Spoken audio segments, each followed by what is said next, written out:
সালার বেটা সালারকে মরলেরা সালা এখন চিটিং বাজি হয়ে গেছে, সালা ভিক্ষার নাম করে ভিক্ষা দেয় না।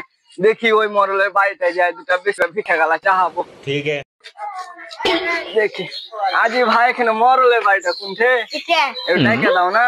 ও মরল ফকির এসে ভিক্ষা দিতে।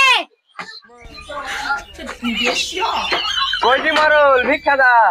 সালা কখন থেকে দাঁড়িয়ে আছে, সালা ভিক্ষা দেয় না। দেখি একবার দরজাটা খুলে, তোমার দরজা যে খোলা আছে না, কেউ দেখলে মারবে। তোমার আমার চাইল পড়ে গেছে। মরল ভিক্ষা দাও। কোন শালা ফকির আবার এলো? শালা ফকিরের গুলো জ্বালা শেষ নাই। শালা একটু শান্তি দেয় যে ভাবছি বলবো, তার বসাও হয় না। দেখি কোন ফকির আসতে দুটো ভিক্ষা দিয়ে আসছে। কইজি মরল ভিক্ষা দাও। সালা এখন দাঁড়িয়ে আছে। জামাই তুমি তুমি শালা ভিক্ষা করার জায়গা পাই না, শালা প্রচুর বাড়ি চলে এসেছি। আমার কাছে শেষ। কার সঙ্গে বিয়ে দিন আল্লাহ কোন ফকিরের সঙ্গে?